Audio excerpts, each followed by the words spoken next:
Welcome to the Rise of the Trades podcast, the show dedicated to helping you to build, grow, and scale your trades or construction business. All rise for your host, Craig Wilkinson. Welcome to this week's coaching episode of the Rise of the Trades podcast, where we help trades and construction business owners to skyrocket leads, explode net profits without having to graft 60 hours a week and becoming that busy fool. In this episode, I'm going to be teaching you how to charge for quotes with your customers and clients that's not going to lose you jobs or work.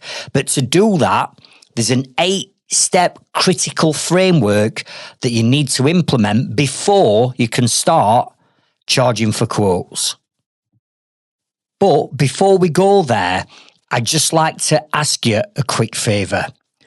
And that is, if you're getting value and knowledge and motivation from my podcast episodes, could I please ask you to consider hitting the follow button or the subscribe button on whatever platform you're listening to this episode on right now? Because the more people follow the podcast, the more the algorithm is going to push our podcast out to more tradesmen and women that need our help and support. So if I could ask you to hit that follow or subscribe button, I'd greatly appreciate it. Now, let's transition over to this week's coaching episode.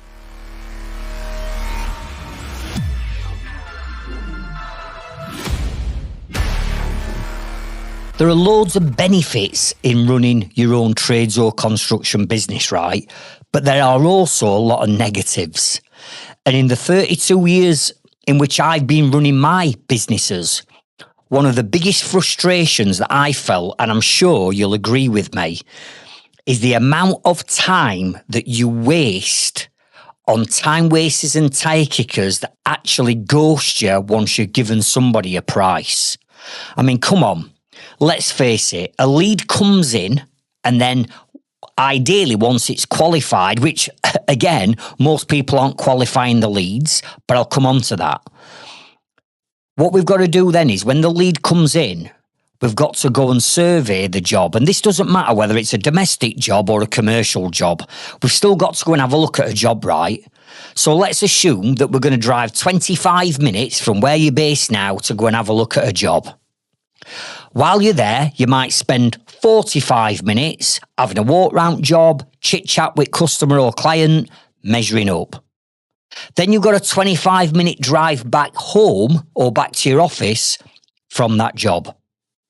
We're then going to spend an hour or 2 hours, or if you're building extensions and things like that, maybe a full day or 2 days of your time pricing that job. You're then going to script out your email and text message that you're going to send to that customer or client. You've then got the time in pricing the job and putting the quote, proposal or estimate together. And you're then going to send that out. You then might make a couple of follow-up calls, emails or texts in between time. And most of the time, if you've not vetted the customer, guess what happens? You just get ghosted. Nothing. Crickets. You don't hear anything back. Now, for donkey's years, I'm talking over 15 years, I used to do this almost with every lead and inquiry that came in. And the reason being is I'd built a monster, I'd built a beast that were out of control and needed feeding. In other words, because I didn't understand the numbers in my business, and because I was working for the wrong type of customers and clients, and because I never vetted leads, and because I never priced jobs correctly, and because I didn't know how to get more organised, productive and efficient with my time, here's me taking all this work on, winning all this work, thinking I'm growing my business. But in actual fact, I weren't growing my business because at the end of the financial year, I weren't making a dramatic increase in my net profits and my working hours were going up. And the whole point of you growing and scaling a business and bringing a team in is, number one, is to reduce the amount of hours that you're working. Now you've got a team. And number two, your team's got to make you more profit. But here's me not understanding all this all them years ago. And for 15 years, I scale this business. I've now got to bring the leads in. I've now got to bring a huge amount of work in to keep all my team and all my lads going. I built this beast and it needed feeding. So it got to a point where I were almost looking at every single inquiry and lead that came in because I was scared of not having enough work coming in to keep everybody going. Are you with me? So the amount of time that I've wasted over all them years in going out and looking at jobs, coming back, pricing jobs, putting proposal estimate together, sending it out and getting ghosted. And this goes at evenings, at weekends. I'd be all over it, sure. Giving up that family time that I should have been spending with my family at weekends to go and look at flipping jobs at the other side of Sheffield. Are you with me? And I know for sure that you'll have been making the same mistakes as I've made. And recently, both in our Facebook group and our Growth Club, we've seen our members and community posting about the amount of time that they're wasting on time wasters and tire kickers and not hearing back from customers and clients, and you've wasted all that time. And then the debate has continued, because then I've seen posts with people saying, well, hang on a minute, aren't you charging for your quotes? And people are saying, what do you mean aren't I charging for my quotes? And then we've got tradesmen saying, well, hang on a minute, I value my time. I fully understand that the most valuable currency that I have in my business and life is time. And I am not giving up my time any longer to go and look at every single job if that time is not contributed towards. So therefore, I've started charging for my quotes. And if customers are prepared to pay me to do the quote, then at least if I don't win the job, my time's been covered and I've got paid for my time. In other words, I'm not giving my time away for free any longer to people that don't value it. And then the debate starts. Well, how do you do that? Because if I were to charge for quotes, I'd probably not get any jobs to go and look at because my customers won't pay for quotes. They won't do that. And then I've got other people in our community saying, no, they will. They will do that if you've got the right customers and the right clients coming to you. And then this sparks a whole debate, not an argument, just a debate of, should I be charging for quotes or shouldn't I? What are the pros and what are the cons in doing so? And I don't think there's an exact formula to say that this is what you should be doing and this is what you shouldn't be doing. And I also think, depending upon the trade that you are in and the size of the job, may determine whether you're going to give your time up for free and give a free quote, or in actual fact, you are going to start charging for quotes. I think there's a lot to consider, so I don't think there's a right and wrong reason. But what I'm going to share with you in this episode, which I share with my inner circle members, is if you do decide that you want to start to go and charge for your quotes, there's 8 critical steps that you must follow to be able to even have a chance of being able to offer that, get your customers or clients to take you up on it, and actually not lose work by charging for quotes. And I've seen so many people who have said, you know what, I've never thought of charging for quotes. In actual fact, that's a great idea. I'm going to start doing it. And then they'll come back into, let's say, our Facebook group a month later and say, do you know what? Nobody charged for quotes because I've been charging for the last month and I've hardly had anybody. I've had no jobs to quote or very little jobs to quote. And the ones that I've quoted, I've not won. So it's actually backfired on me. I'm going to have to go back to doing what I've always done, which is giving my time up for free to do the pricing and the quotes and the estimates. But then I've messaged these people and I'll say to them, you know, you've just posted into our community that don't anybody charge for pricing and quoting. What did you actually do? What did you change about your process? And they'll go, I didn't change anything. I just went out and did what I normally do. And I said, well, there's your problem.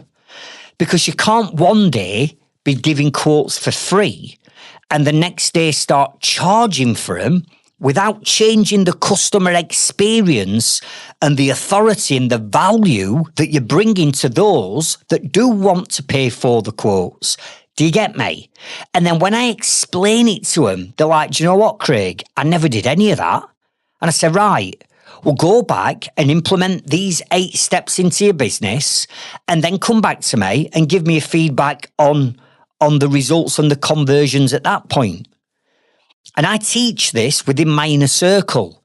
And for those trades that do implement these 8 steps, who are the right trade, selling the right product or service, 100% this works. If you're the wrong trade and you're trying to sell a 70 quid stop tap change, this is not going to work. So remember, this all depends on your trade, the services that you're offering, the value of them services, and usually the higher the value, in other words, the big, let's say you're a builder building an extension, it's 250 grand, 100% you need to be doing this. But on the other hand, if you are an electrician and you're just going to do a quick plug socket change for 70 quid, this won't work. Likewise, if you're a joiner like me, you're just going to go around to swing and hang a door and charge 40 quid to hang a door, this won't work because the value of the product or service that you're offering is not high enough to warrant and constitute people paying for the quotes. Are you with me? But high ticket jobs, big numbers, maybe a lot of the commercial work, certainly people like building contractors that are building lofts, extensions, garage conversions, perhaps refurbishment jobs, this 100% would work for you. So what I'm going to do is I'm going to share the strategy with everybody, and then it's up to you once you've got the strategy to decide whether you are going to give this a go and start charging for quotes, or whether you listen to this and go, Craig, that's amazing, but in my business where I'm only doing 100 quid jobs, it's not going to work. That's fine. At least then you've covered this possibility and you can move forward with the way in which you're currently quoting, or change it and quote it the way in which I'm going to share with you right now. I'm also going to share with you some other podcast episodes that tie in very nicely into this. So you want to be getting your notepad, pens and tablets out and making notes of everything I'm going to share with you now, plus the other podcast episodes that I'm going to give you.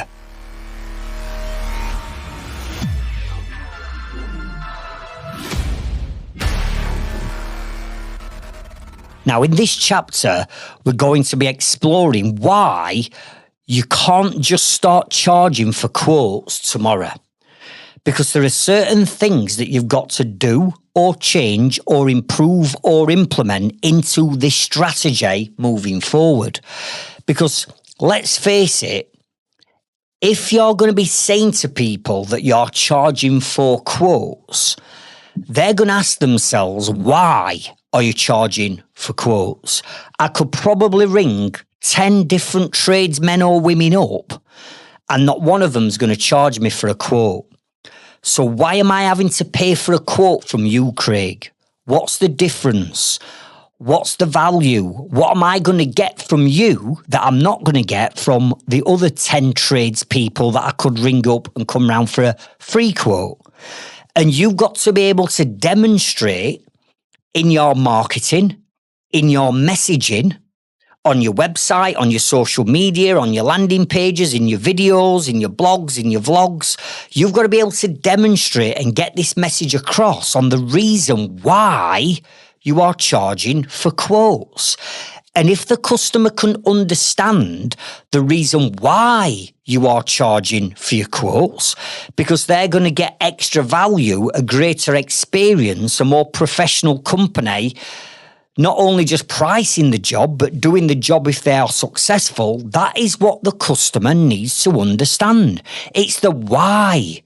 And most people don't do anything. They don't change anything.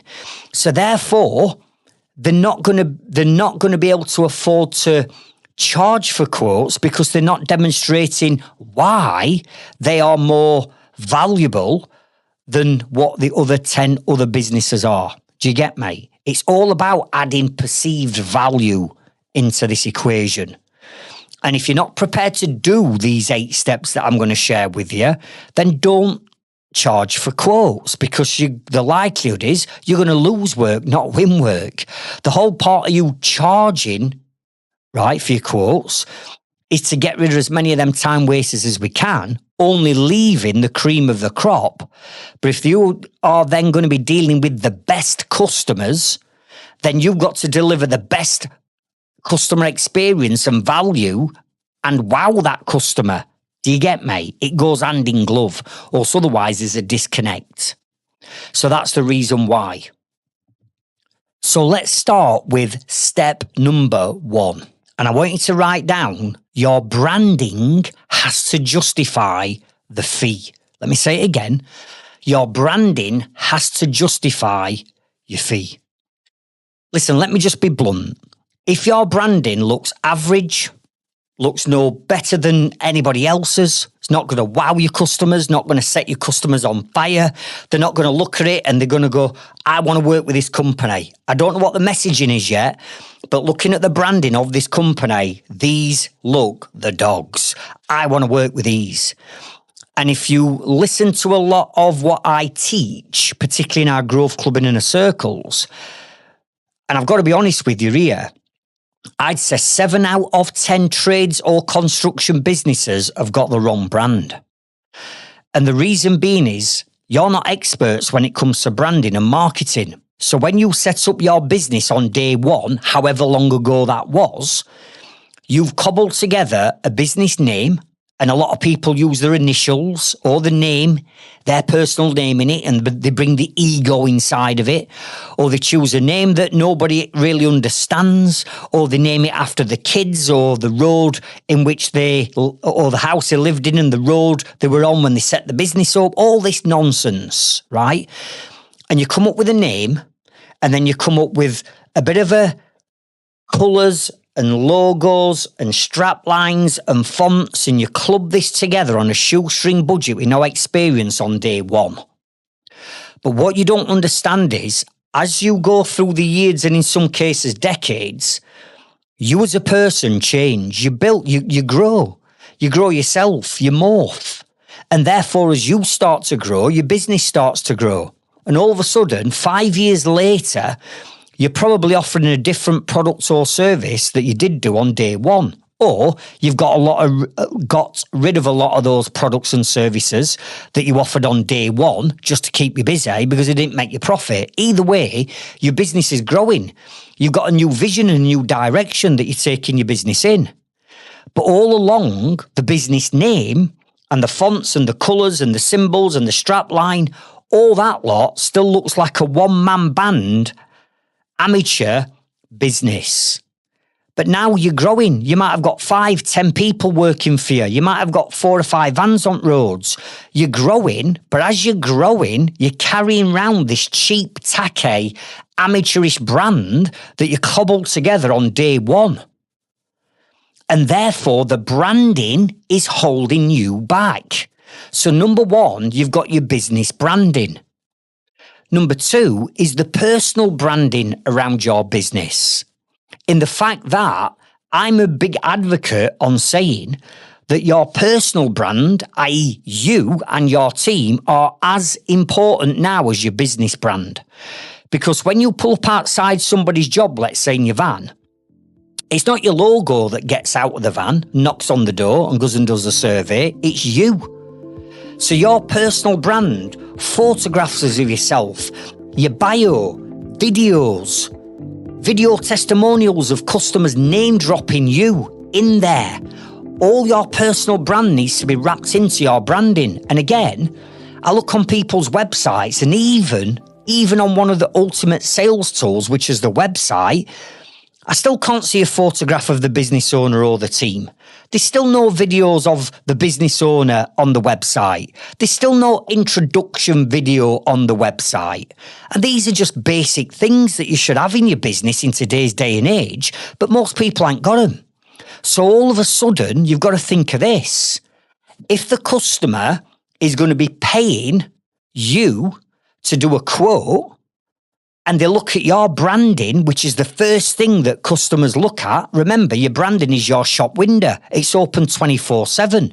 So your customers, rightly or wrongly, are going to make a judgment call on your business based on the branding, based on your logo, based on your personal brand, based on your social media content, based on your website and your landing pages, and how you brand yourself up as an authority. Because that is exactly the word that we're trying to achieve here. We've got to become the authority. We've got to have more credibility than anybody else that they're going to go to. And that's the reason why we are asking them to pay for a quote, because our authority, our credibility, our brand, we are up here. But if your branding doesn't look any different and doesn't feel quality and doesn't feel professionalism and doesn't spell credibility and trust over everybody else, you're going to fall at the final hurdle. Because they're going to look at your business and they're going to look at your website and go, well, they're no different to them. They both look like one-man bands. Why should I pay for a quote from this company? No. The first thing you've got to work on is your branding. Now, to delve down deeper on branding, I'm going to give you 3 podcast episodes that I want you to go out and check out.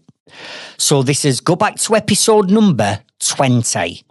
Because in episode 20, I share with you how to build a business brand in 3 simple steps that will help you generate more leads.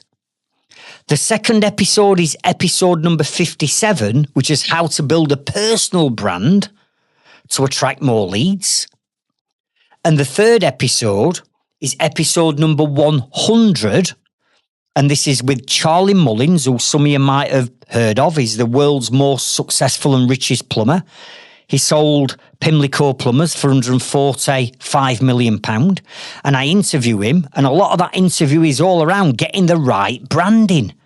Because if the brand is not authoritative enough, if the brand is not going to wow the customer, if the brand is not going to spell quality, and you can't differentiate yourself from other trades businesses and competitors, then straight away you can't afford to charge for quotes because you don't look any different. There's now a disconnect between this cheap, tacky, amateurish brand, which I know sounds hard to take, but in all honesty, 7 out of 10, 70% of trades business owners have got that. You just need to drop the ego and the emotional connection with your brand and listen to what I'm saying. Your branding is turning people off. So you can't charge for quotes if your brand is turning people off.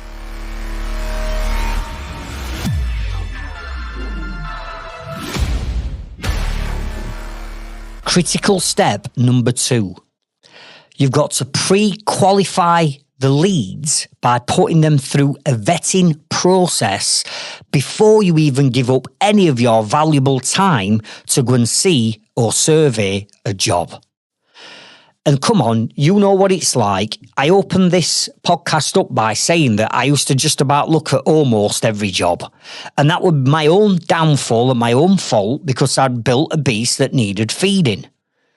But come on, in today's day and age, we know that there are time wasters and tire kickers that are out there right now, trolling that internet to get a good deal, wanting a job doing for next to nothing and wanting it doing yesterday. Listen, you do not want to be working for these types of time wasters and tire kickers because, one, they're going to sap your time, and even if you do end up doing the job for them, then they're probably going to be an absolute pain in the backside as a customer. Come on, you've had them, you know yourself. People want things doing on the cheap.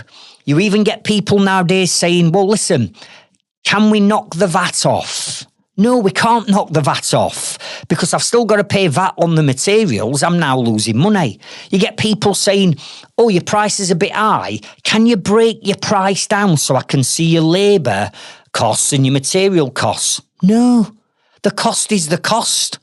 Yeah, but I want to see your materials because I might be able to buy the materials cheaper than you. You see, I found this online. It's like, no. We're not working with people like that. So do you not think it makes total and utter sense at this point, right at the beginning of this, let's call it sales process, that you vet the customers up front to make sure that they are your target market and they have got the budget and the timescales do align with you? Because if you're booked up for 8 weeks and it materialises that even though they've got the budget, they want it doing next week, what you cannot do, which some of you are doing, is going, well, I don't want to lose the job, so yeah, I'll do it. I'll find a way. I'll squeeze it in. Because every time you say I'm going to squeeze a job in, you're putting other customers' backs, and now there's a knock-on effect. It's a chain reaction. You've got too many unsatisfied customers. The ones that you've already committed to are now going to get pushed back. And you've only got 168 hours in a week, so you can't magically create another 30 hours in that week for yourself. So what ends up happening? You've put yourself under pressure, and this then leads you to working Saturdays and Sundays to squeeze that job in. And now you're trading your time for money. And now you're giving up on your hobbies. Now you're giving up on your family time. Now you're giving up on a bit of R&R time and a bit of me time away from your business because you're chasing money. Come on, that's got busy full row all over it. So for these reasons, we have to vet the customer up front. And there are 2 ways of doing this. Number 1 is on your website and on your landing pages or on social media. You are going to then swap out the old-fashioned bog-standard contact us form for a pre-qualification vetting form, right? Which asks that customer a series of questions to determine 1, whether they are the right customer for you, and 2, we get the budget and we get their time frames. Because if they were to fill that form out and give you them details, and even maybe upload a photograph through the vetting form or a quick video or some measurements or some drawings, depending on what trade you're in, you could look at that and go, 100% these are bang on and the budget's there and the timescales are there. It's worth my time to go out and survey that job. Or you might look at it and from the information they've sent you, you look at it and you go, really? Whoa. You can have this done and you only want to pay that? Absolutely not. And on top of that, you want it doing like within the next 2 weeks and I'm booked up for 2 months. So we don't do it. Are you with me? So number 1 is through an online vetting form. But then I also appreciate that some of you will have phone calls and you get inquiries coming in via phone.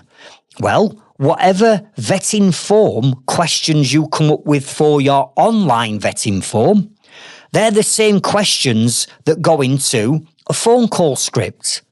And you vet your customers on the phone. And in a lot of cases, there are tools now that you can use, like Google Earth as an example, to go have a look at the property, or maybe the roof if you're having solar panels fitted, or the property if you're building an extension or conservatory or whatever. There are different tools that we can look at to suss these people out. You do not want to give 1 minute of your time to somebody that does not deserve your time, because you don't have spare time to just give away for free, and your time is money. So do yourself a favour and get a vetting form, a pre-qualification vetting form. And I'm going to give you 2 other episodes that's going to help you get a vetting form together with all the right questions. How do we ask the question? Because we never say, what's your budget? We ask that budget question in a certain way, and we never just give them a box to fill out the answer because they'll not fill it out. We give them multiple choice questions. For example, look at me as a builder joiner, right? It could be, let's say it's an extension. It could be, one of the questions could be, is it a single story or double story extension? Let's say they click double story, right? That will then bring up the budget question, and it might say, as an example, does your budget for this extension come in between, and then you list it, 50 to 70 grand, then you'll have another radio button. 80 to 100 grand, then another radio button. 100 grand to 120 grand. Are you with me? And if you do things like that, I guarantee that they will select a budget. Because there's so many people have said to me, Craig, I've tried it. Nobody will give me the budget. If I ask them, what's your budget? They don't tell me. And I said, well, they won't tell you if that's how you're asking for the budget. Nobody in the right mind's going to give it you because they think you're going to rip them off, or they think you're going to increase your price to suit their budget. So there's a way in which we do all this. It's psychology. That's what we're using. We're using the process of psychology. So go and check out episode number 36, where I go into this in a lot more detail. But also, on top of that, go and check out episode number 97. Because on 97, I not only teach you about vetting forms, but I teach you about the power of having what we call landing pages, where we're driving traffic back to a landing page, and then from the landing page, they go to a vetting form, and you'll have more chance of people, one, paying for quotes doing it this way, but number two, you'll have a higher conversion rate. In other words, you'll win more jobs sending someone back to a landing page instead of sending customers back to a website. So that's episode 97. Critical step number 3 that you need to introduce is, write this down. It's called next level communication. Next level communication.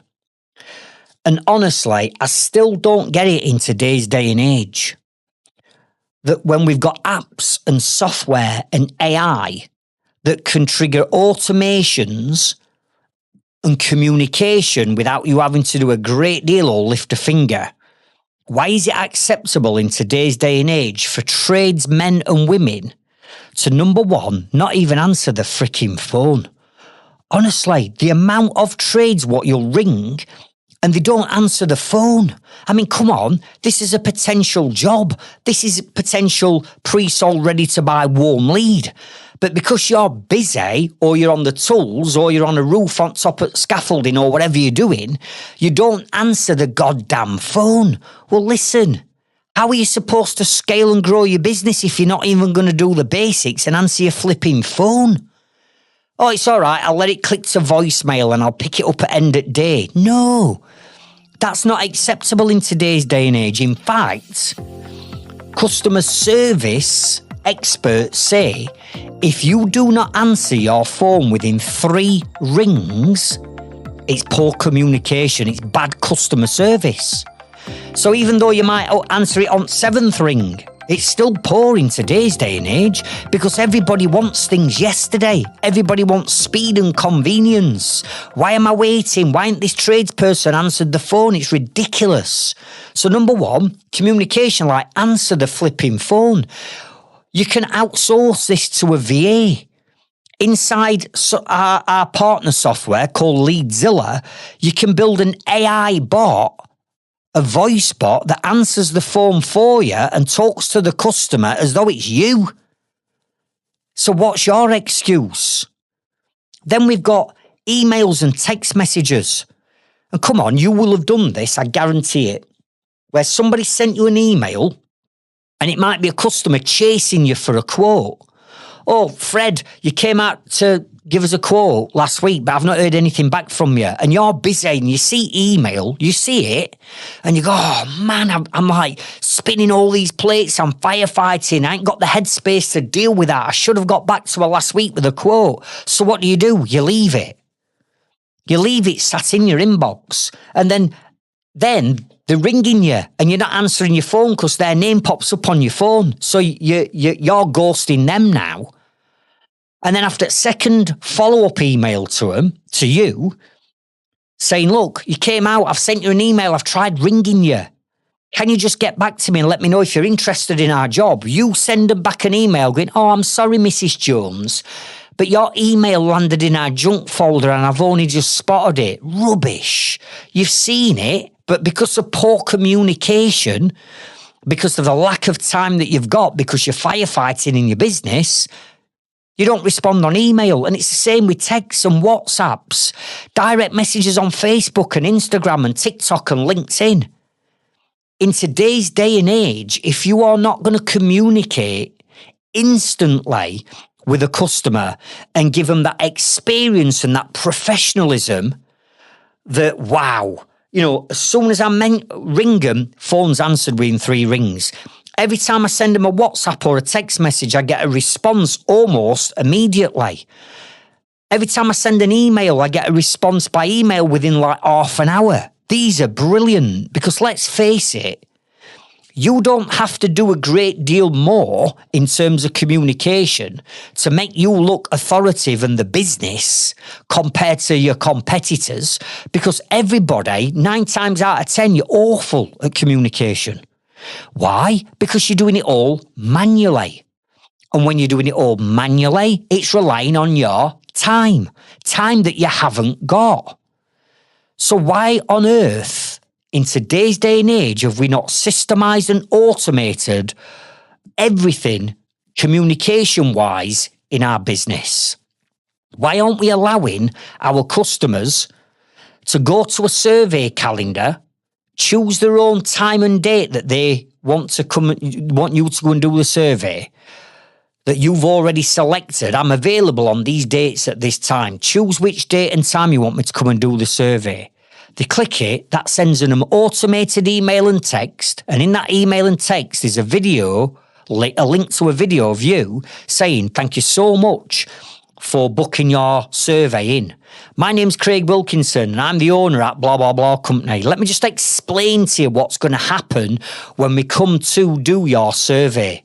Number 1, you're going to get a courtesy email and text reminder, 4 hours, 24 hours, whatever you decide to set it, just reminding you that we come. You know that it's going to be us when we attend because we've been DBS checked and therefore we've got our name badge on. When we come, we'll turn up on time. This is what's going to happen on the survey. I mean, have you got that in your business? Because if you're going to start charging for quotes, all this communication and all this automation and videos triggering, explaining why you're different. Remember what I said at the beginning? Why are you different? Well, please tell me you've all DBS checked and you've all got certificates that you can prove and show to your customers before you even go out and do the survey. Please tell me you've got all that to hand. Probably not. So what makes you different? Why should they pay for a quote from you when you're no different to anybody else? So if you are manually answering your phone, manually sending and receiving emails, manually sending text messages and WhatsApps, manually booking surveys and appointments with customers manually into your diary, listen, all that lot can be done on autopilot. You'd never have to do anything. You set it up once and it runs forever. So I want you to go back and listen to this episode. And it's last week's episode number 102. Because in that episode, I teach you how to build an automated and systemized marketing and sales funnel. And I give you the 6 components that you're going to need to pull together to build that automated marketing and sales funnel that will deal with all the communication and take your communication and customer experience to the next level. Because that's where we need to be if we're going to be charging for quotes. Well, listen, let me rephrase that. You need to be at that level regardless in today's day and age, whether you're charging for quotes or not. That's the standard, that's the norm now. So if you're not there, you're already miles behind everybody else.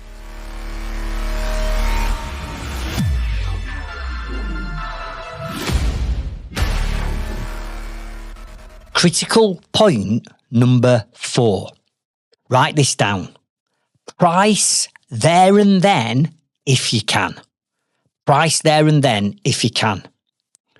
You see, there's nothing worse than delivering a fantastic service like you've done so far on this new framework, for you to get there at the end, do the survey, and then say to the customer, listen, just to let you know, we are busy. I mean, first of all, you never, ever in sales mention the word busy to a potential customer. Because that's like telling that potential customer, you're not as important as anybody else. We are busy with other people, therefore, I can't get back to you, or I'll send you a quote through in 2 or 3 days' time. Is that okay?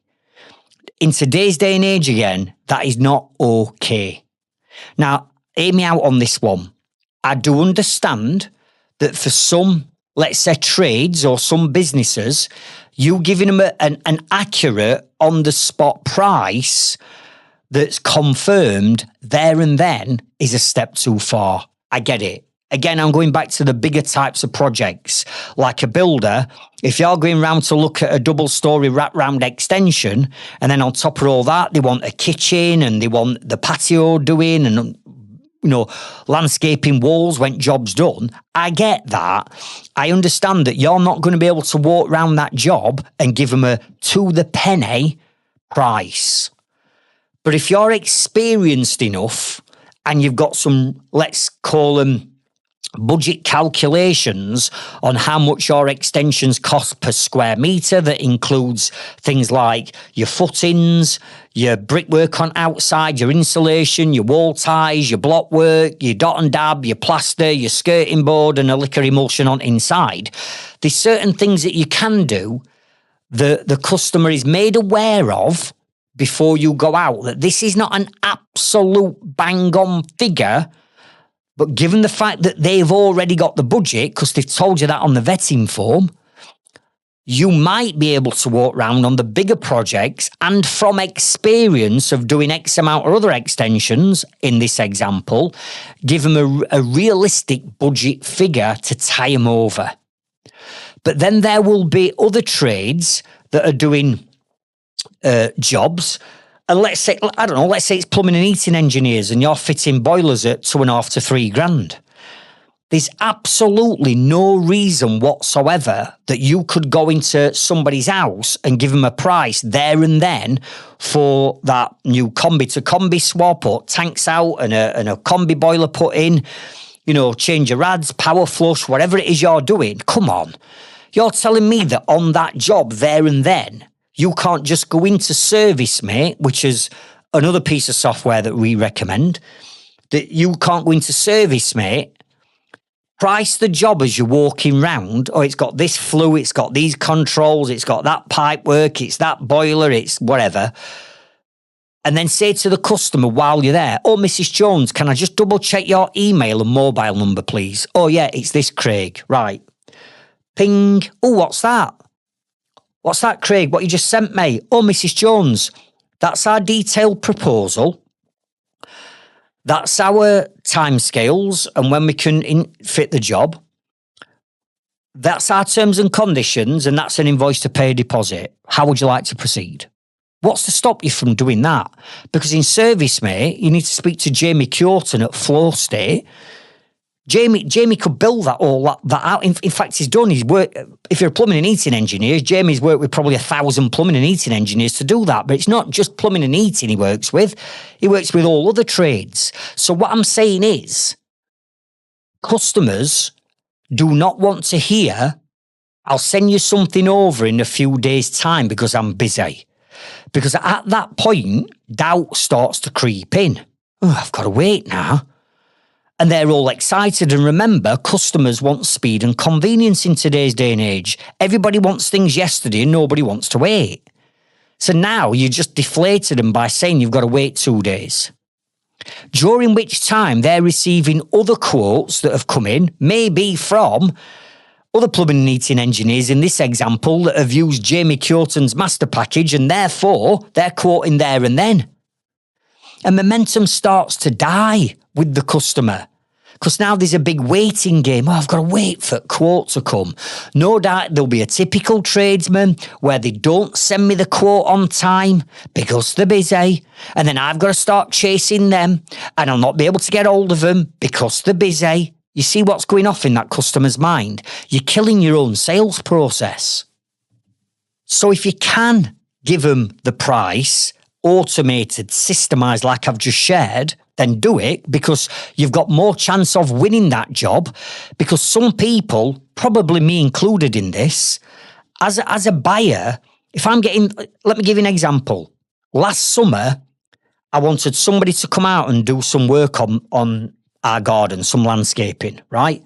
And I contacted 3 local companies. 2 of them, one I heard nothing from. 2 of them came out. One of them, I didn't even get a quote from. He just didn't even get back to me.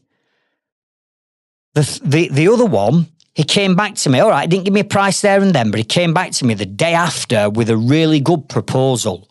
Now, I don't know whether that price were right or wrong. All I know is I wanted the job doing. I wanted somebody reliable, and I value my time as a customer. I don't want to be getting 10 quotes and then comparing which one's cheapest. Listen, I'm prepared to pay more for a good job. So he got the job and I only had 1 quote in, but that's because I valued my time. Now, you'll have customers like me who aren't price sensitive. All they want is a fantastic service and the job doing right, and they are prepared to pay extra for that. Or they're prepared to go with 1 quote, as I did. So if you're having to wait 2 or 3 days and somebody goes back with an instant quote there and then, and the customers like me, I don't want to wait. I don't want to be following dodgy trades up because they're so unprofessional. If somebody gave me a quote there and then, and I was thinking, sounds about right, I'd give them job there and then. Are you with me? Now, you might not, but I would. And there's probably hundreds of thousands of customers out there in the same position as me, where they're not price sensitive. They just want a very good job doing by a professional outfit. And if I've got to pay more for that, so be it. But if you feel as though you're one of these trades businesses that can't price there and then, like a building contractor that might have to go away with some drawings, get some structural calculations, does it need planning permission or just building regs? There's a lot of things that take into consideration on bigger projects, isn't there? So if you can't give a price there and then, explain the reason why. And here's what you need to say. Mrs. Jones, this project is exactly the type of project we love to work on, right? Now, what I'm not going to do is just come out with a figure. What we're going to do, Mrs. Jones, is I'm going to go away and I'm going to accurately price every component that goes into this extension, even down to the last screw.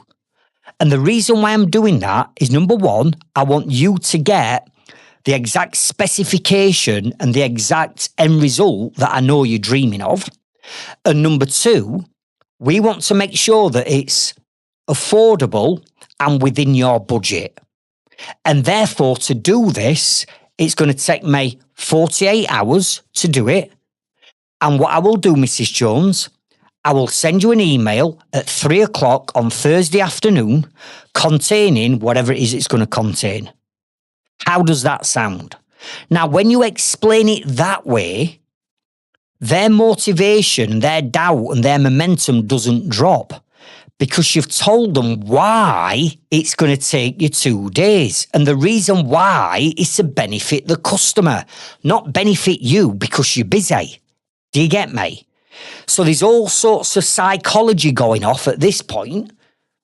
But the main thing is, if you can quote there and then, do it. If you can't, explain why. Make it all about the customer's benefit on why you're going to take it away. For goodness sake, make sure that you are not late sending that quote or proposal over, because the likelihood is you'll have lost the job.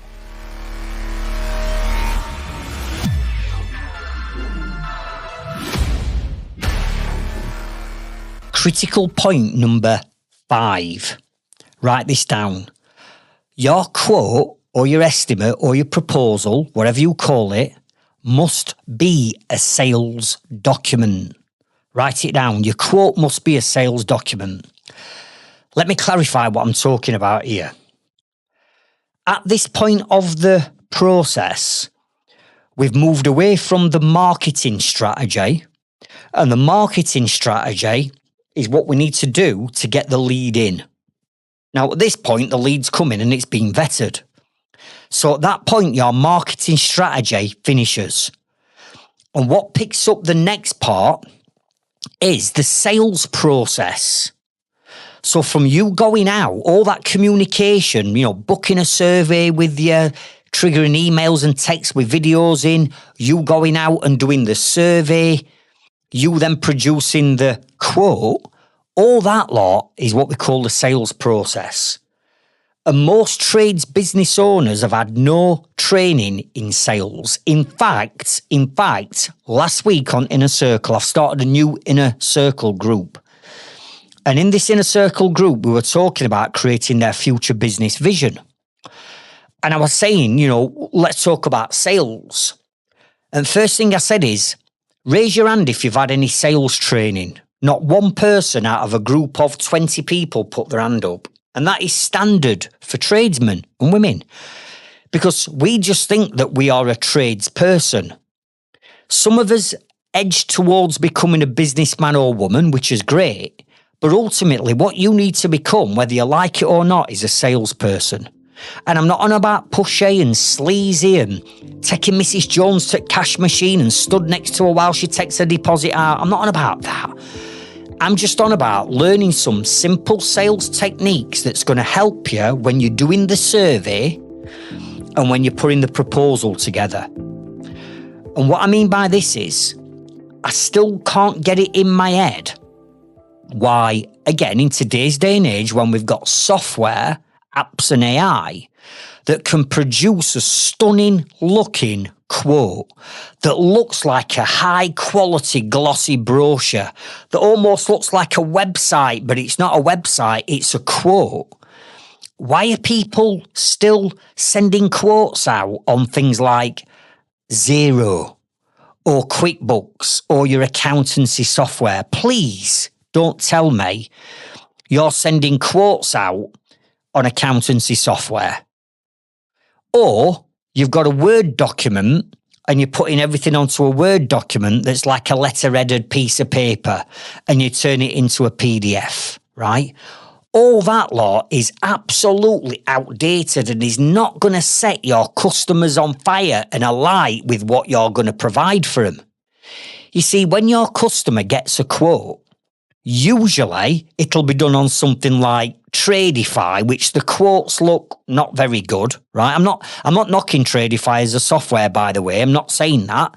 I'm just saying it's a piece of software that encompasses a lot of things that will save you time and make you look more professional. However, the sales part of this, which is the proposal quote or estimate, doesn't look incredible inside Tradify. It don't wow people. Neither does it on Xero or QuickBooks or a Word document. And what we've got to understand is if they're getting 3 quotes and they're all around the same price and they lay the 3 quotes out on their coffee table, or they've got the 3 quotes on PDFs on 3 different tabs on the laptop, and they look at Joe Blogs number 1, and he's done it on QuickBooks. On QuickBooks, the quote actually looks like a flipping invoice. How basic and boring and not very sexy is that? Then they look at another one that's been created in maybe, I don't know, Tradify, Commusoft, or something like that. Or you've even typed it out yourself and turned it into a PDF document. So it were a Word document that you've turned into a PDF. And then they bring that one up. And that one is not much better. But then they bring yours up and yours looks like a stunning brochure. And it's got a cover image with the customer's personal name and details on. It goes to the next page, which is an introduction to you and your business that's got photographs of you and your team on, bringing that personal branding into it. It resonates with the problem and talks about the problem that they have got. It then moves over to the solution that's going to solve the problem, which is your product or service. We then bring the justification in and the approach on why they should choose you. We then reassure the customer with embedding video testimonials or a personal video of you inside it, thanking that customer for the opportunity to quote their whatever, and they'd love to work, and you'd love to work with them. All this lot can be done in software that looks absolutely stunning. Not only does it look like a brochure, not only does it give you page numbers, not only can you pull through your, let's say, Google reviews, add video testimonials into it, at the end of the document, they can electronically sign it and date it and accept your terms and conditions and even pay a flipping deposit through it all. Are you with me? So you've got to think about it. Your estimate, quote, or proposal is a sales document. And if it doesn't wow that person, then they're not going to choose you. It's like, could you imagine booking a fortnight's holiday away? And when you go on to whatever software you're looking at, in this case, it might be Jet2, Emirates, wherever you're going, Thomas Cook, whatever they're called. If you look on there and they've got it might be the best hotel in the world, as in you're the best tradesperson in the world. But if the quality of the images or the video or the description is unbelievably basic, and there is no social proof, there's no reviews pulling through from TripAdvisor, or in your case from Google, or there's no videos on there from people saying, oh, we came to this resort and it were amazing, and the staff and the cleanliness of the hotel, how they catered for our children, the food, if the beach, the pool were clean, there were no, we weren't having to beat people down to the pool at 6 o'clock in the mornings to put us towels out, there were loads of space. If they're not saying this, but they're pricing the same as everybody else, that holiday is not going to get booked. It's the same with your business.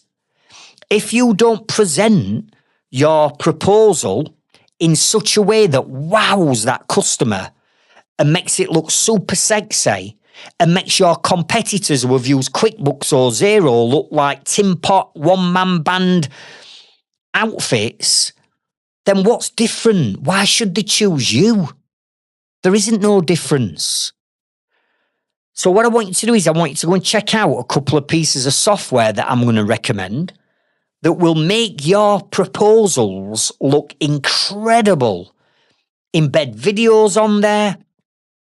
It emails you when the customers open the proposal. It emails you and lets you know. It tells you how long they spent on every single page. And what I'd be doing if I were you is 30 minutes after you get notified via email that the customer's opened the proposal, quote or estimate, what do you need to do next? You need to follow it up while it's fresh in the minds.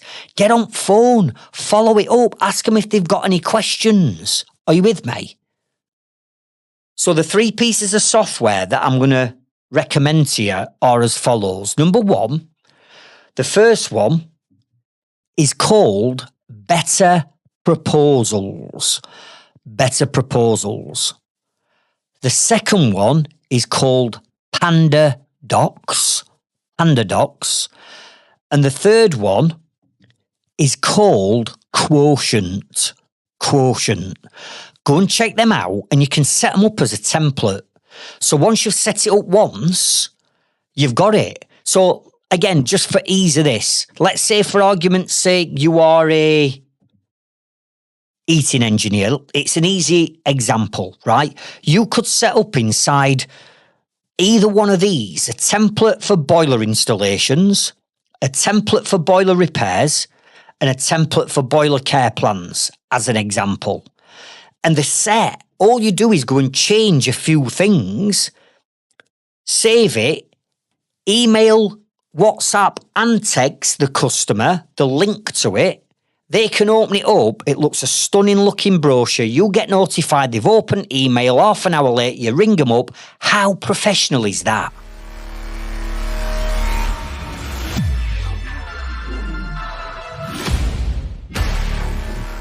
critical point number 6, and this will destroy your competitors. Honestly, this is the one that's going to do it. I want you to add a Loom walkthrough video of you walking yourself through the proposal. Let me say it again. You need to create a Loom video walkthrough of your proposal. Now, I know some of you will have heard of the software called Loom, Loom, but I know some of you won't. So let me just explain, first of all, what Loom is. Loom we use every single day in all my businesses because Loom is an on-screen video recording software. It's so simple. If you go to loom.com, Loom.com, there's a free version which you can use for free. Absolutely use it for free. There's a paid version, which I think from memory, I'll have to check with Sarah in our accounts, but I think it's only about £8 a month. And that paid version unlocks AI, right? Now, just hear me out on this. Imagine if you've created one of these stunning looking sales documents that we're now calling our quote. And we've done it in something like Better Proposals, right? What you want to do then is bring up your proposal on your laptop screen or your desktop screen. And then you open loom.com, which is going to allow you to record, number 1, your screen, number 2, the audio, and number 3, a video of you.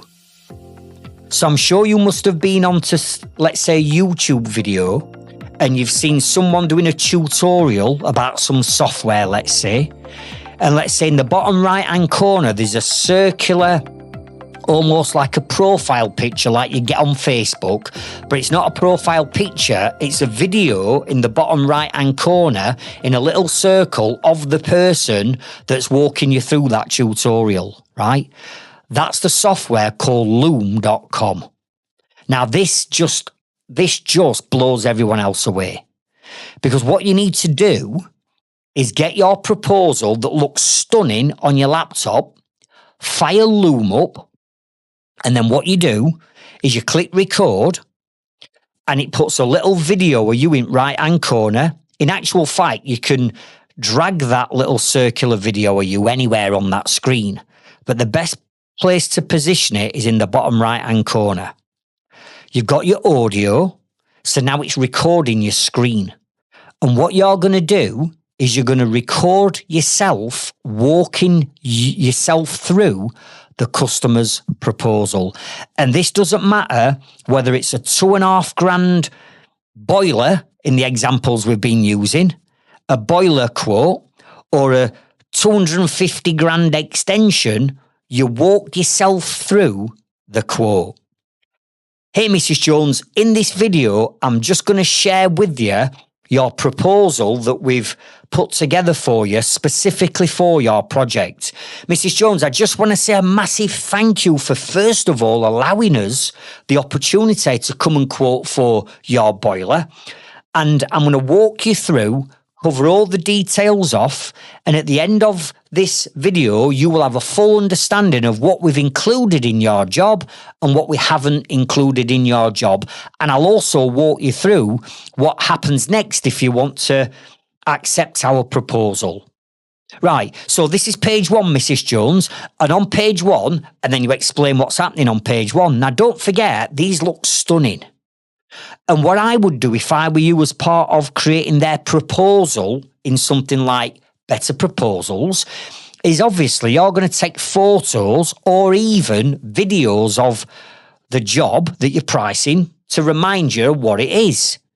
Well, if you can add those images into your proposal, which you can on Better Proposals, you just click upload and upload your image, then what you're doing then is you're making that particular job specific and unique to that customer.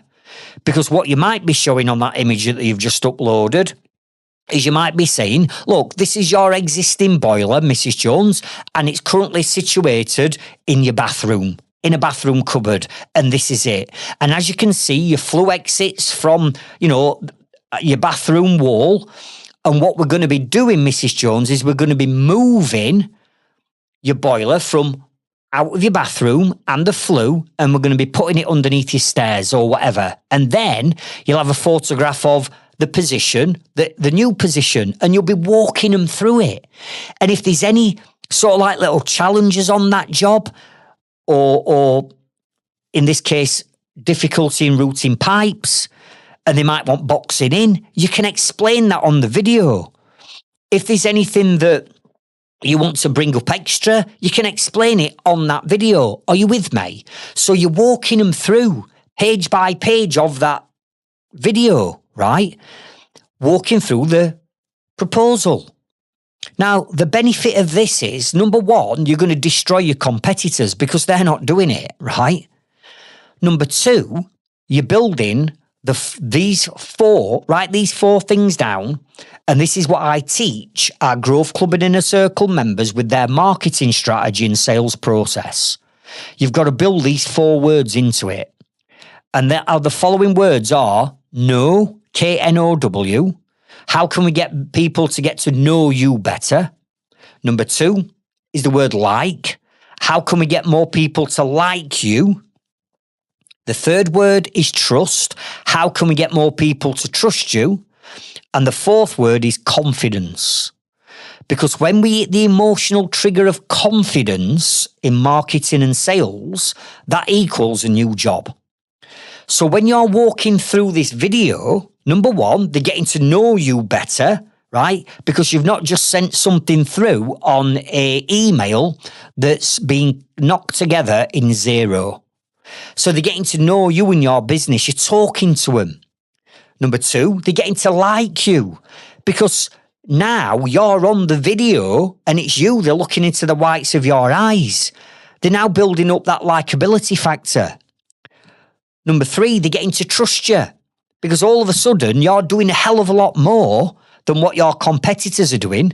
And don't forget, as you're walking them through and recording the proposal, you stop at the point where you say, Mrs. Jones, just to let you know, we've got over 1,000 reviews on Google. We are the most reviewed plumbing and heating company in Sheffield. And actually, if you wanted to watch some of our testimonials of our happy customers explaining the quality of service that we've delivered, then there's 3 videos here that you can play at your own convenience to listen to our previous customers. Boom! What have we just done? The amount of trust and credibility and authority that you've just built there. And all this is working towards that final word, which is confidence, because when that emotional trigger of confidence hits, they are ready to buy. Are you with me? Now, what you do is you record yourself. It doesn't matter if you cock up. It doesn't matter whether you sneeze. It doesn't matter whether you cough, say the wrong word. You pause, and then you start again. And the reason why you do this is because once you clicked stop record, Loom pulls your video into Loom's own very simple editor. It's even got a video editor built in. And therefore, what you do is all the ums and ahs, the coughs, where you've gone wrong, you just go to that point of the video, click split, and take that bit out. And then it edits it all together for you. It's unbelievable. Now, if you upgrade to the paid version, which is the AI version, what it's also going to do is it's going to write a full-blown description using AI of what you've just covered in that video. And it's actually going to put timestamps, clickable timestamps, to each one of those each page you've just gone through. So if the customer decides, where in this video did they talk about, this? The timestamps will say, page number 4, we talk about where we're going to position the new boiler. And they click that and it shoots them straight to the part of that video. Are you with me? Now, think about that. There is so many benefits to you doing this video walkthrough. And the only thing you've got to do is take control of two things. One, step outside your comfort zone, because it means you've got to be on a video. Now you can, in actual fact, switch the camera off. So it's just your voice and you're just recording the screen.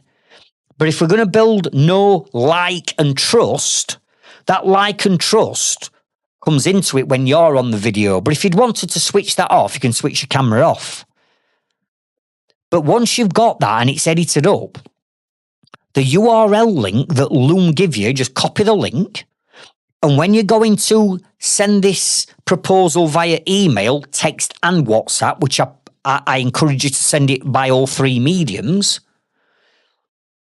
In particular, when you put the link into an email, it pulls an image through into the email, like a thumb image of the video, which makes it even more apparent that you want them to click the video to watch the video.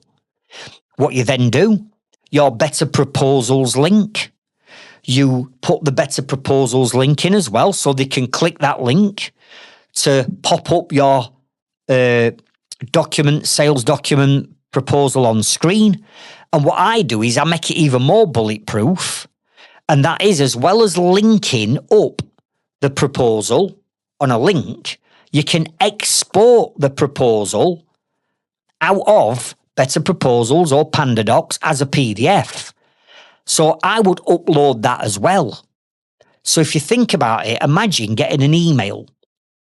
And from this trades business, the email has got a link to watch a video walkthrough of the proposal in Loom.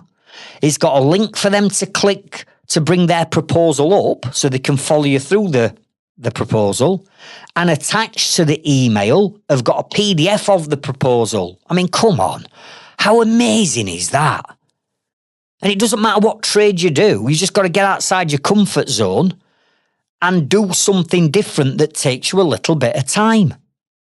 But I tell you now, when you start implementing this into your business, your conversion rates are going to go up. I mean, what's the point of going and looking at the job, coming back and pricing it and sending the proposal out for the sake of an extra 10 minutes, 5 minutes of firing Loom up and doing the video walkthrough? If that's going to give you a higher percentage of conversion by doing the Loom video, you've got to do it, or what's the point of going to look at the job in the first place? You're giving yourself more chance of winning that job if you do the video Loom walkthrough proposal. Are you with me? Now, when I share this with my Inner Circle members, you got people like Ryan Price at Surrey Heating Specialists.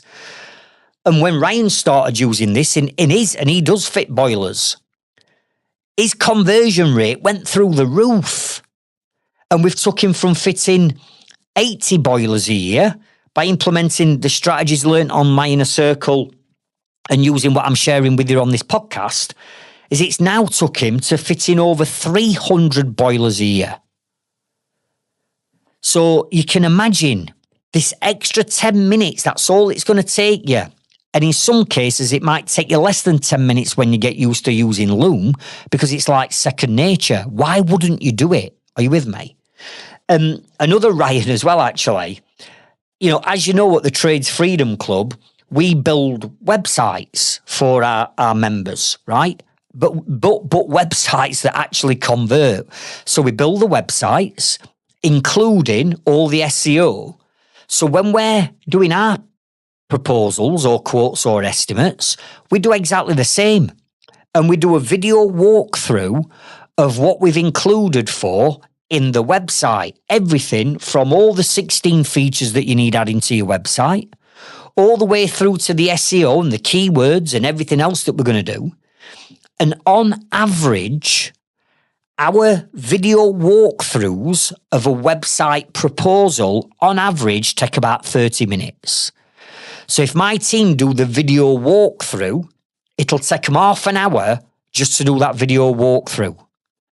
But then when you speak to people like Ryan Forth at the Forthcoming group that we work with and look after all his marketing, when Ryan got that email through with a link to watch the video, is like, wow.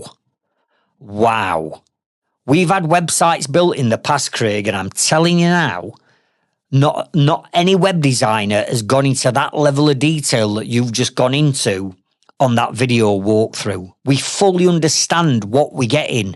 We fully understand how long it's going to take us to get to page 1 of Google and what you're going to do from an SEO point of view. Where do we sign up? Are you with me? So you've got to make sure that as part of this process, you're using loom.com to do the video walkthrough of your quotes. And listen, if you say I ain't got time, send all your quotes that you're doing over to a VA and pay a VA to do the video walkthroughs of your proposals if need be, and get them out, because this video walkthrough is going to increase your conversions and sales massively.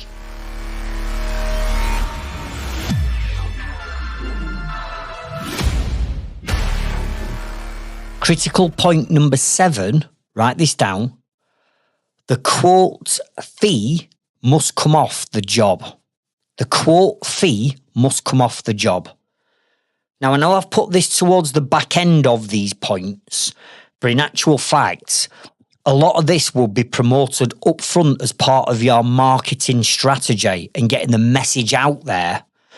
And that would be that, look, it's non-negotiable. If you do decide to go ahead and use us as a business, what we'll do is the price that you've paid for your quote, we will then knock off the price of the job. So in other words, the customer is not losing out on any money, right? Because you're knocking that price cost off. Are you with me? Now, this reframes the whole conversation. Because if you think about it, as part of why should I pay you to do a quote when I can get 10 quotes for free? Don't forget everything on what you're going to explain to them and why, and you're going to demonstrate why with everything that we're covering off in this episode so far. All that lot is added value into it. This is the reason why we charge for quotes. However, Mrs. Jones, you've got nothing to lose, because if you do decide to use us, and let's face it, just from these previous 6 steps that I've already added into this episode now, if you went through all them 6 steps, given the fact that you've already vetted them, right, which is one of the steps, so you know they've got the budget, and you were to blow them away with everything that we've covered, and the prices are similar, and you can be a bit more, because remember, people like me will pay for quality, then really you've got no way of losing this job, in my opinion. So by saying to them that you've got nothing to lose, because if you do decide to go ahead, the price that you've just paid for us to come and do the quote will give you back. They've got nothing to lose, have they? So it reframes all of that conversation. And what this does then is serious customers will say, yeah, I get it. I understand. These are all the benefits that you're going to give me by me paying for the quote. And if I go ahead, you're going to give me my money back anyway. Yeah. How professional does that look? This gets people, serious customers, paying for the quotes, and time wasters will disappear, because they'll not want to do that, because they want the cheapest, nastiest job done for nothing and want it done yesterday. You see where I'm going with it? And if all this is explained up front as part of the marketing strategy, remember what I've said, the marketing strategy generates the lead, but when the lead comes in, the marketing strategy finishes and the sales process and the sales strategy picks up. Well, if we've got a video of you explaining all this on your website on why you charge for quotes and make it all about the customer and the benefits to them, and you're saying in that video that you get your money back if you decide to come with us, so you've got nothing to lose, and you're putting all this on a page on your website, how we do business, and then you're saying all this in your social media posts moving forward, once the messaging's right, customers will go, well, this is a no-brainer, because as a business, they're giving me all this extra value and I get my money back anyway. So I get and I understand why they are charging for quotes, because the dogs and they're good at what they do. Do you get me? Now, this leads me on very nicely to critical point number 8, the final point. And I want you to write down, add a bonus with the fear of missing out. Add a bonus with the fear of missing out. In other words, you're going to add a little bit of urgency at the end of this process. And what I mean by add a little bonus is this is where psychology comes into it, right? Psychology. Because marketing and sales is exactly that. Marketing and sales is psychology. There's no other word for it. And everything that we teach you at the Trades Freedom Club, all the websites and SEO and everything that we do and we build for you, all has psychology at the forefront of it all. Because people don't necessarily make buying decisions always based on logic. Don't get me wrong, there are some people out there that are just logical thinkers and everything comes down to logic. But in reality, 9 out of 10 people, 90% of people buy from emotion. And it's how you make that customer or client feel along this journey. Everything from them seeing your very first social media post and your branding that drives them back to a landing page or a website or a funnel, which again is your branding, which as we started off at the beginning of this episode, step number 1 is your branding. How you make them feel from that point of them clocking your business for the first time, all the way through this sales process up to the point where we're at now, where they've got to make a decision who they're going to go with. They are going to want to go with the company that they've emotionally connected with, that have made them feel good emotionally. And if you don't believe me, think about this. If I were to use the word Andrex, right? You probably know that Andrex is a brand of toilet roll. Now, come on. Toilet roll has got to be the hardest or one of the hardest things to sell, because at the end of the day, who wants to buy bog roll, right? We don't. We know what we use the toilet roll for and we know where it gets flushed to, right?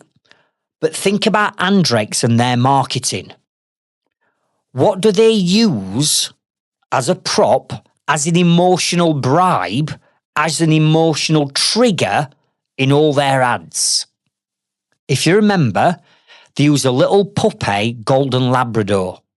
That's what Andrex have used in their adverts. I mean, I'm 55 now and I can remember ads when I were back in 80s, right? That's how long they've been using puppy Labradors for. Why do they use a puppy Labrador in their ads? I mean, come on, they're selling toilet roll for goodness sake. That's a hard-ass task to sell. So what do? They use a little puppy Labrador in the ads. Why are they using that? Because they're emotionally connecting with you. Because they know that logically, you wipe your backside on a piece of toilet roll, it gets flushed. So logically, you just go for cheapest, probably toilet roll. But they don't do that because they know that 90% of people buy on emotion, not logic. So they bring this puppy little Labrador in, and as you're watching a TV advert or a commercial about flipping toilet roll, you're sat there going, ah, and kids are going, oh, mum, dad, can we have a little puppy? Ah, and emotion just takes over, doesn't it? So this is what I'm saying. People buy on emotion, not logic. And this is where your emotional, let's say influence, you might want to call it blackmail, whatever you want to call it, but this is where your emotional bonus and the fear of missing out kicks in. Because if I were you, everything that you sell at the point we've got to now, which is where they're making a decision on who they're going to go with, if you can add a bonus in there that gives what we call, write this word down, it's called perceived value. So if we can put a bonus in there that if you choose us and we put the fear of missing out on some urgency, and that is a time frame, then we're emotionally blackmailing or we're emotionally influencing.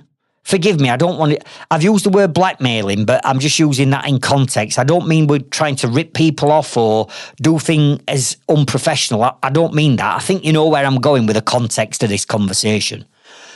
But if we add a bonus and a time-sensitive urgency fear of missing out at the end, I'm telling you now, they'll choose you. And what I mean by this is, let's say you are that building contractor that we've been using as an example. It could be something as simple as this. The perceived value that I'm going to add to this could be something like, bearing in mind, this might be a 250 grand extension they're quoting. So at the end of your video walkthrough, when you get to the final page, which is the bonus, it could be, look, Mrs. Jones, just to let you know, we've got an incredible deal with our suppliers throughout the month of whatever month you're in. So now that's put time scale on it.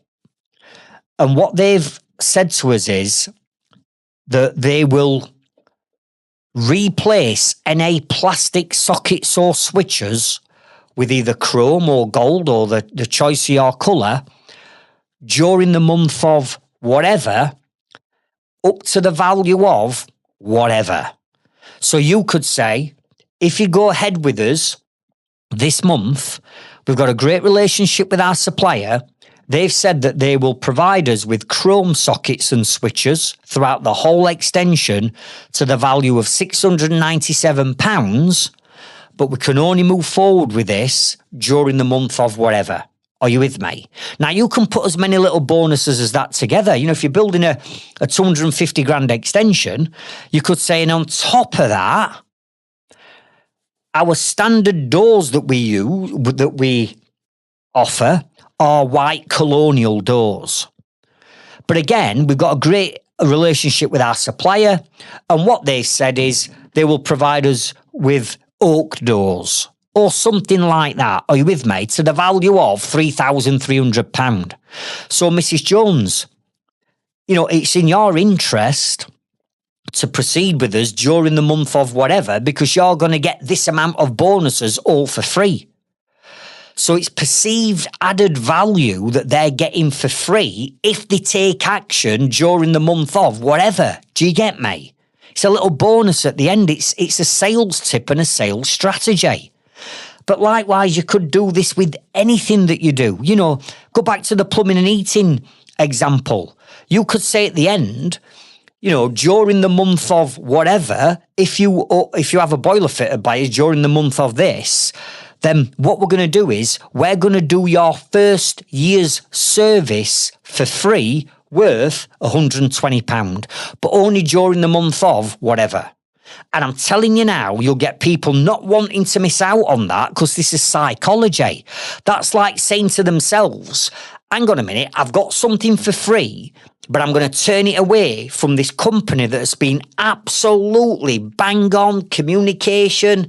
Everything's been amazing. And they're prepared on top of that to give me this during this month. And I'm going to turn it down to go with one of these amateurs. I'm not going to do that.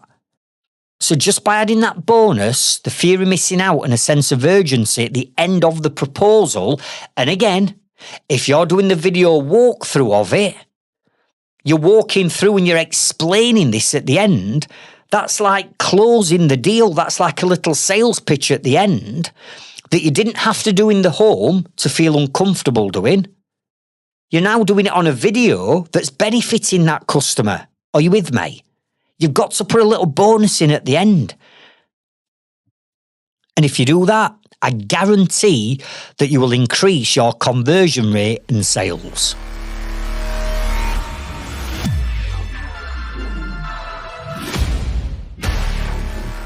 Now, there's something else I just want you to bear in mind, as I've been alluding to throughout this episode. Sales process, sales techniques. You know, maybe you've already picked up throughout this episode on some little clever techniques that you can use within your sales strategy right now. Never mind whether you're charging for your quotes or not.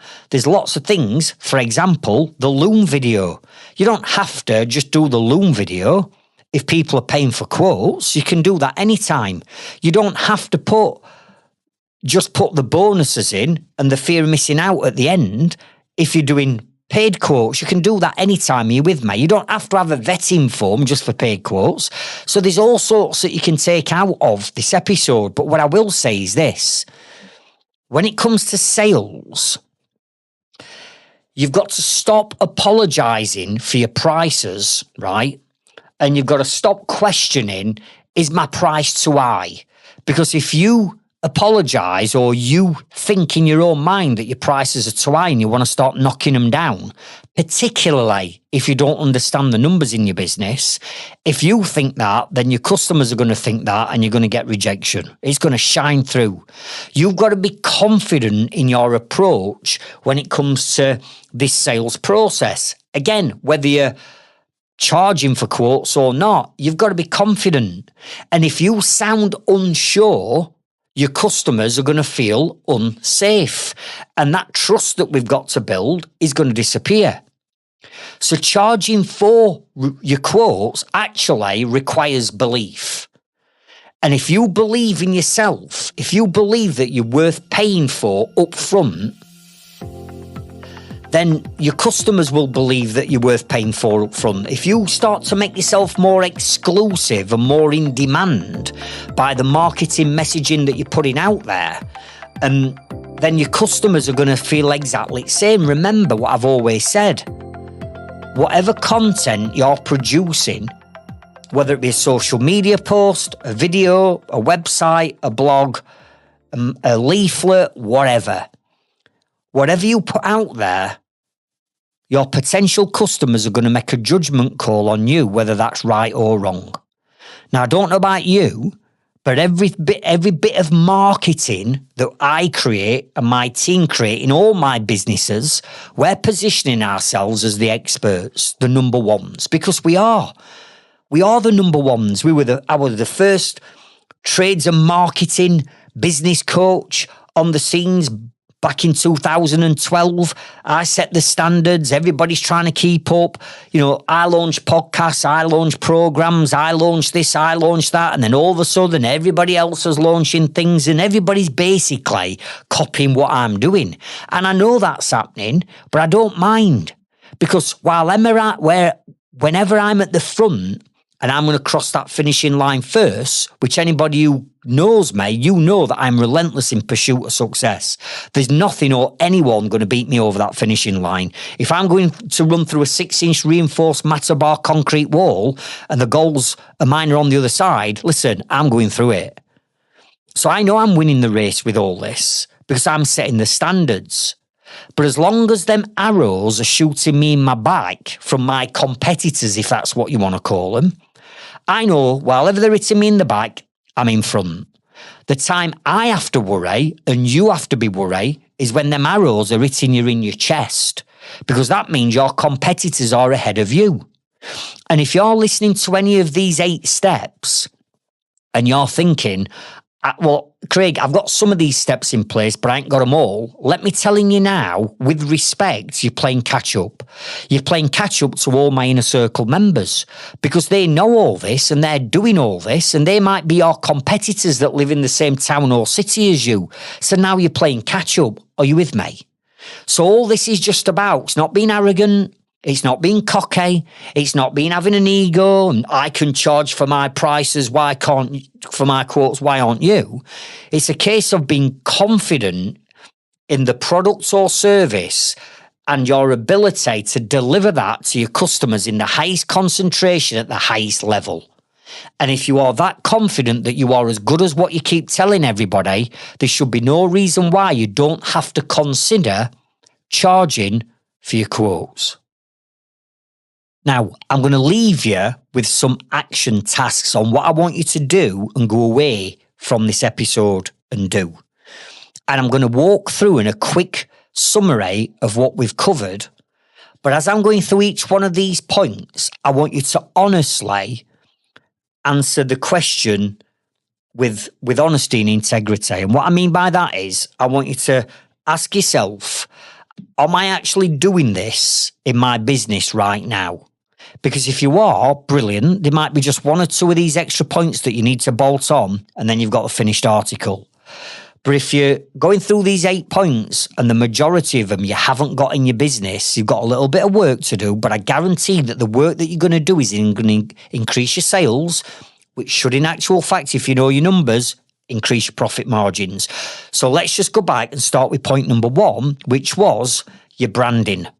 Now, listen, I know that you are emotionally attached to your brand. It's like your baby. You've conceived this business from birth. You've nurtured your business. You don't want anybody sort of like criticising your baby's name, as in your business name, or the fonts or the colours or whatever. But remember, you are not buying from you. Your customers and clients in the future are buying from you. And if your brand doesn't wow people and look the absolute dogs and fills credibility, authority, know, like, trust and confidence in the person that's looking at it, then already you're turning people off before you've had an opportunity to quote. So number 1, do you need to go back and revisit your branding? If so, go back, revisit it. If you need any help with your branding, speak to us. We rebrand businesses. So speak to us is what I'm saying. Point number 2, and that is the vetting forms. Have you got vetting forms in your business for every product or service that you sell? Whether that's an online vetting form or whether that is a vetting form that is on the phone. You know, if somebody phones you up, have you got the vetting form, right? So that you can have the scripts and run people through it on the phone. Number 3, all that automated communication. Automated emails, text getting triggered, WhatsApp messages, AI bots, appointment calendars, all that lot you can have set up. You can set it up yourself by using Leadzilla. If you're not using Leadzilla, which is an all-in-one AI marketing and sales platform, click the link in the show notes and the description of this episode and go and start your 14-day free trial. And on top of that, with Leadzilla, you get an incredible amount of help, support and training inside their training hub, right? But if you've not got that in place, you need to get working on it. Point number 4, can you price jobs there and then? And if you sat there going no, and you're not let's say a building contractor, and you're a joiner, a plumber, a plasterer, a sparky, a tiler, a renderer, the answer to this should be yes, because you can. You can work out your pricing and price there and then. And again, using tools like ServiceMate and Leadzilla will help you do that. So point number 4 is, are you pricing there and then? And if you can't, like the bigger jobs, like the builder, give them a time frame of when you're going to get back to them with the quote for. But if you're saying it's going to take you a couple of days or a week, you need to explain why it's taking you a couple of days or a week. Point number 5, your quotes must look like a sales document. So if your quotes that you're sending out now don't look like a brochure, a glossy brochure with images, reviews, video testimonials, introduction videos embedded into them, right? Then you might want to look at those 3 different pieces of proposal software that I shared with you earlier and get on top of that. Because you could be the best at what you do as a trade, but if your proposal, quotes or estimates look amateurish or basic, you're going to limit the amount of jobs that you're going to get.